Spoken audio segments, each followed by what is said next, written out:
ఆవును బట్టిన కుందేటికి మూడే కాళ్ళు అనే రకం మా విక్రమ్. ఎలాగున్నా పర్లేదులే, అమ్మ చేసి పెట్టింది అడ్జస్ట్ అవుదాం అనుకునేది మా పాప. ఎందుకు ఇలా చెప్తున్నానంటే, ఊరికెళ్ళక ముందు వాటర్ మెలన్ తెచ్చాను. అది ఊరికెళ్ళి వచ్చిన 10 రోజులకు కూడా వాటర్ మెలన్ ఆడే ఏడుస్తుంది. నాకేమో ఓపిక లేదు. ఓపిక లేదంటే నేనేదో ఇరగదీసేస్తున్నానని కాదండి, ఎండలు ఎక్కువగా ఉండడం వల్ల దాహం పీల్పు ఎక్కువైపోతుంది.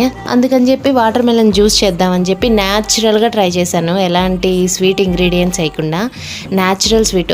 ఆ స్వీటే చాలా ఎక్కువగా ఉంది. వాటర్ మెలన్ కోసి మజ్జిగ కవంతో సింపుల్గా చిలికేశాను. అది జ్యూస్ అయిపోయింది. వచ్చిన వరకు చాలే అని చెప్పి న్యాచురల్గా చేసుకుని తాగదు అని చెప్పి నేను మా పాప తాగేశాం.